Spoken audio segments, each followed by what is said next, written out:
Hello there, and welcome back to Oluwari TV. Now, following the emergence of Asiwaju Bola Ahmed Tinubu as the All Progressives Congress presidential candidate in the upcoming 2023 general elections, we've been seeing certain discrepancies in Bola Tinubu's education records from 1999 and some claims of his about the loss of his certificate. And right now, even confusion about his real identity. Yeah, you can imagine. All these controversies surrounding quote unquote Mr. Emilokon. Like, only God knows. The Independent National Electoral Commission, INEC, on Friday last week published the personal particulars of 16 presidential candidates and their running mates who will be standing for the February 25, 2023 election. The publication is mandated by the Constitution to enable members of the public to verify the claims made by the candidates about themselves and their qualifications for the election.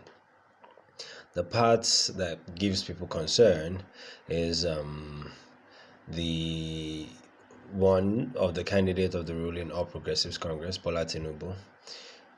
Of course, is the most controversial amongst all of them. So it's only normal that his particulars, his CV, his educational background, everything will be subject to scrutiny. In an affidavit attached to the INEC form, Tinubu claimed that his certificates were stolen after he was forced into exile by the military dictatorship of the late General Sani Abacha. He wrote in the affidavit, I went on self-exile from October 1994 to October 1998. When I returned, I discovered that all my property, including all the documents relating to my qualifications and my certificates, in respect of paragraph 3 above, that's citing the qualifications and certificates that he had, his background. He claimed that they were all looted by unknown persons. He said his house was a target of series of searches by various security agents from the time the Senate of the Federal Republic of Nigeria was forced to adjourn following the military takeover back then. He said that when he went on exile, it was clear that his life was in danger, so he wasn't particular about his certificate. But by the time he came back, he found out that all his certificates were lost.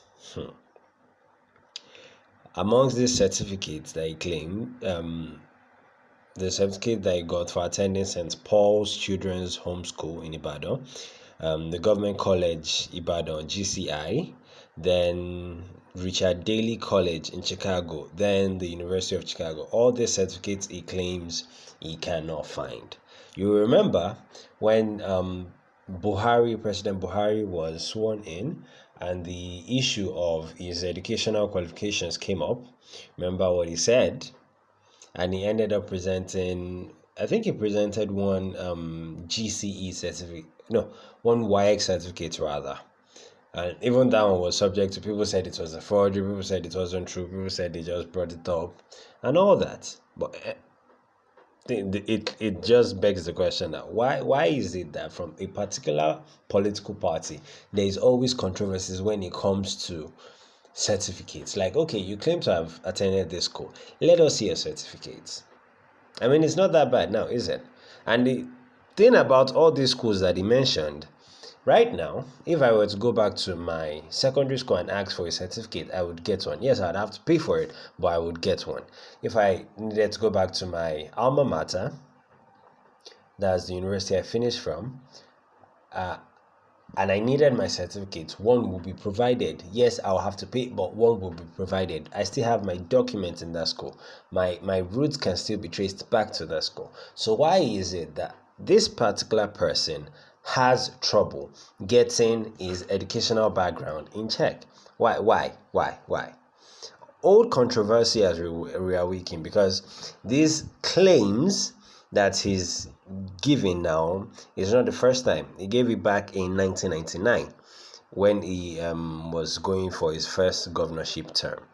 It began when some newspapers published a petition that Mr. Tinubu had lied and forged the credentials that he submitted to INEC for the 1999 election.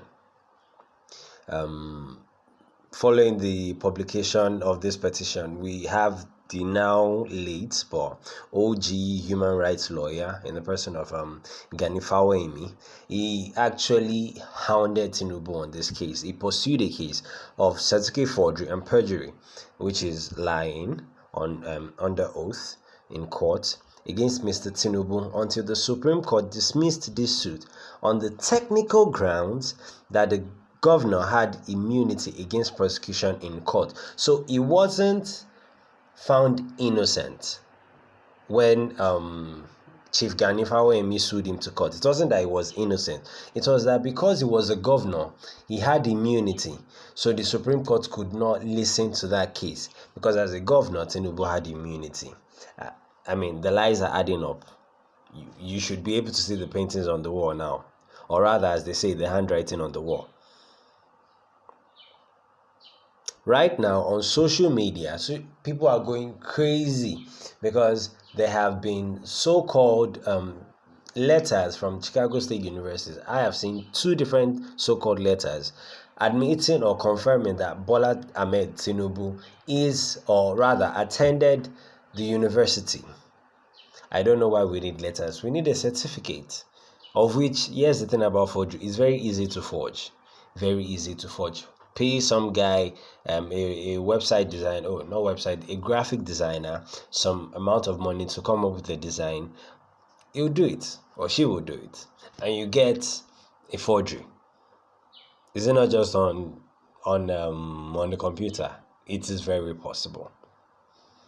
Another part which even baffles me is some people are claiming that his name is not actually Bola Ahmed Tinubu, that he took that name.